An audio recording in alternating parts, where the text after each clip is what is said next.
Ladies and gentlemen, Mr. Cropper here. I did have a challenge from Rucka, and I never got to answer his concern. Let's hear his concern here.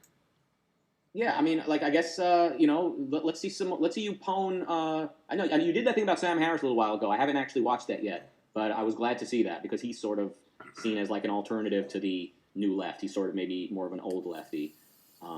Yeah, I don't know. I guess it ultimately is epistemological, and ultimately, Now, he didn't exactly go as far as he wanted to, but what we sent here was, let's see you pwn somebody. If I'm really not just a Trumpkin, then let's see me pwn a Trumpkin or something like that, right? I think that's what he had planned to say, and then he said, well, you did that thing with Sam Harris a while ago, so there is that. So I wanted to go through a few of the things that I've done where I'm pwning people that supposedly I would be on their side or supposedly I'm defending them. They are vaguely or generally seen as being on the right, and yet I've pwned them. Excuse me, Bill Whittle is a statist thug. Bill Whittle's with PJ Media, or he used to be. I think he's on his own now, but he's solidly on the right. Brett Weinstein is one of the guys who's come out of the woodwork from the Evergreen State College debacle. Excuse me. And so here, Brett Weinstein scares me. There's a good video. Religion only does bad things. To those people who think religion does some good things, no, it only does bad things. Now, you might live in a society that is religious because you have a good culture or whatever it is. But that's not the religion that did that. So here's a video about that. You only have good things in your society to the extent that you don't have religion. And you go around the world and you find a society and you say, well, look at this society of Christians, for example. They do this and they do that and they do the other and they're so peaceful. Yeah, you're naming all the ways in which they're not religious. Okay. Religion and the founding fathers. For those who think that this is a Christian nation, baloney, bolarchy. Shame on Douglas Murray. Douglas Murray, who came to the Ayn Rand Institute. Now, some people said I misunderstood what Douglas Murray said in this exchange. Hopefully I did. I really hope I did. But maybe I didn't, and in that case, that's very unfortunate. Jordan Peterson, frontman for a new dark age. That's quite a rub on old Jordan for saying that, I have some respect for him as an intellectual. I did a video also called The Value of Jordan Peterson to Objectivism, where I said, he's not that great, but for fuck's sakes, come on, he's an intellectual. I mean, come on, let's get real, he's an intellectual. And he's a pretty serious intellectual. Like, he can discuss some pretty deep things. He's not a moron. He's not an objectivist, but he's not a moron. All right, so for the objectivists who wonder why we should care about Jordan Peterson at all. Because he's an intellectual. Let's have a discussion with him and make him look silly. That's what I think we should do. Make him look silly so that people who are watching go, oh, these guys over here are serious. What's this Ayn Rand group here? All right. And universal basic idiocy.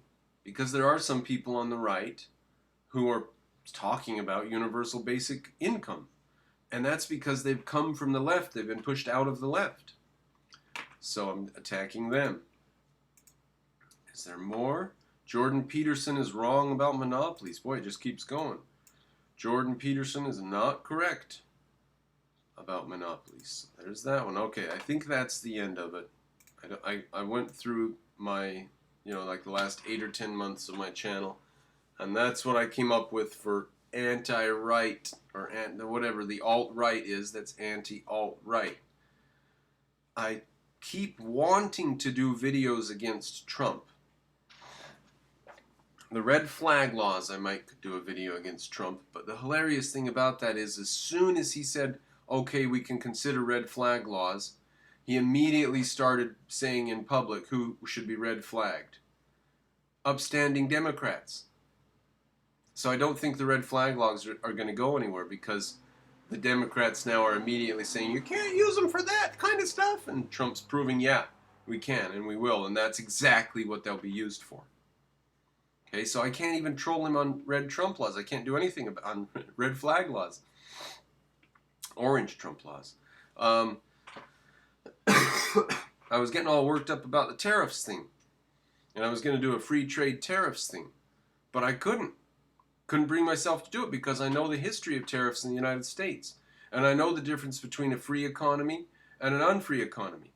I know East minus West equals 0, and I know that we funded this country on tariffs so that we would have a tax-free zone inside of our borders.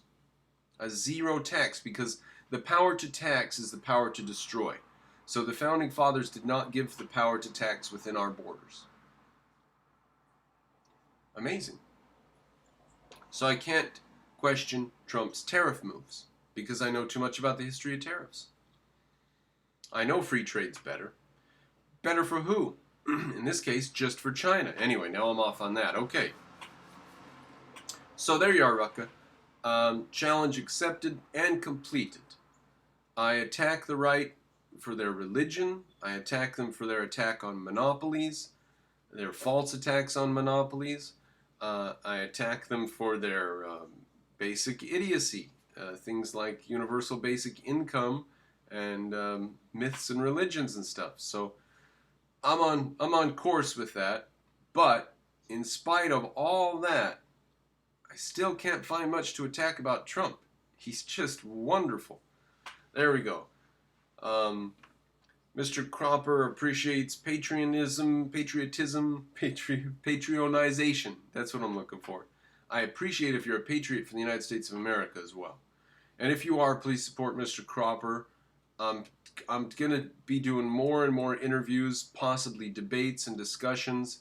And we're going to bring the fight to the enemy. Whoever the enemy is, we will find them. We'll smoke them out, as George Bush said. The only good thing he said during his presidency. Another great thing about Trump. Every week we get a great quote from Trump. Every news conference, something amazing. Remember how many news conferences Hillary did? 0.